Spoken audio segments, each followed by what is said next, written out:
Hey everybody, Shoebox Legends. Thanks for stopping by the channel. Today we're going to look at a group of cards that represent one of my favorite parallels from recent years in the hockey collecting world. I've shown a few cards, or a few of these parallels in very early episodes of the channel, but it's been a while since I touched on any, and I've had about 5 of them here that have showed up in the last couple of weeks, just from eBay pickups and sport lots and stuff like that. All very cheap. I don't think I paid, believe it or not, I didn't pay more than $5 for any of these 5 cards. And so we're going to group them together and take a look. And I am referring to the Upper Deck Clear Cut parallels. So again, talked about these a little bit in the early days on the channel, but these are acetate parallels, acetate versions of the standard Upper Deck flagship hockey card base set. And you can see, obviously the backs are different since they are see-through, and had to adjust for that.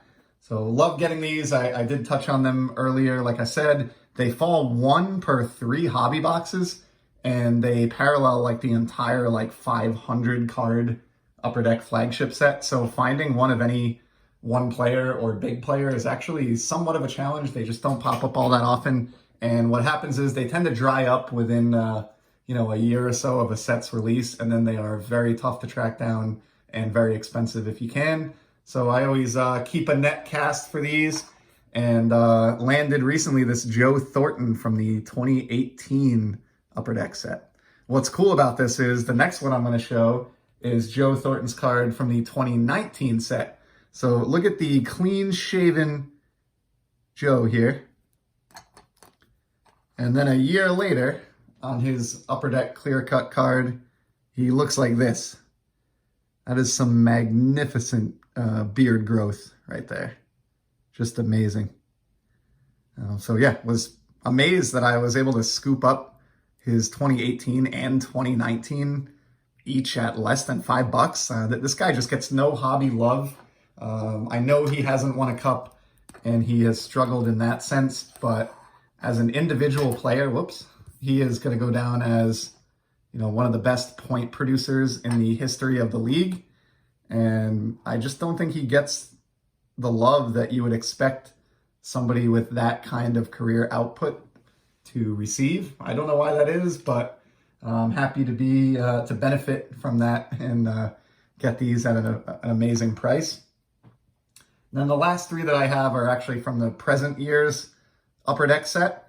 So could not resist this Leon Draisaitl. I don't collect him to the degree that I collect Connor McDavid, but I do love Draisaitl cards. I think he's criminally underrated, which I've mentioned a few times now. And I couldn't believe, so what happened with this one is a seller had it up for auction at like $2 or $3. I meant to bid on it. I forgot to set a snipe. Nobody bid on it, and it just ended without a buyer at $3.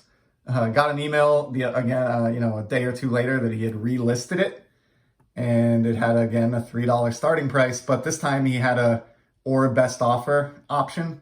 So my strategy here was I kind of figured, since he was just unable to sell this in an auction days ago, he is likely willing to accept an offer that's barely over his starting bid of $3. So I sent an offer for $3.50, and it was accepted about a day later, and that Draisaitl just showed up in the mailbox. So, like I said, for less than $5, I will take these rare parallels all day long.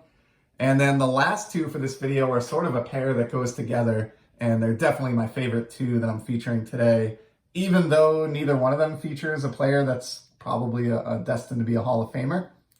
So in a recent video, I touched on my Hartford Whalers love. And because of that, I was immediately drawn to this Jordan Staal as soon as I learned of its existence. For those of you who don't know or didn't see that video, the Whalers moved to Carolina at the end of the 1996-97 season, became the Hurricanes, which they still are to this day. This is technically a Hurricanes card, as you can see here along the bottom.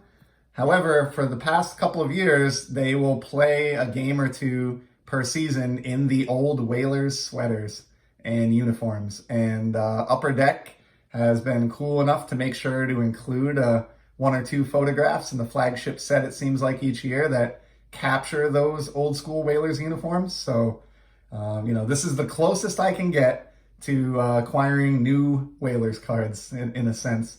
And so as soon as I learned that this card was on the Series 2 checklist and featured Jordan in the Whalers uniform, I immediately set an eBay search, and within a couple days had tracked down this copy for just a couple bucks.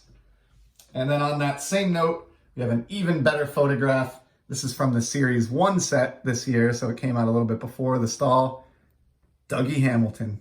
I love this one because the Whalers logo is just front and center, and it's just a fantastic acetate card for a Hartford fan like myself who misses his team, but gets to sort of live vicariously through these clear-cut parallels and other modern Hurricanes cards. So that's all I got for today.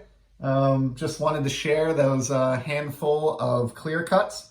Hope you enjoyed this video, and I'll certainly be back in the very near future with some more sports card content.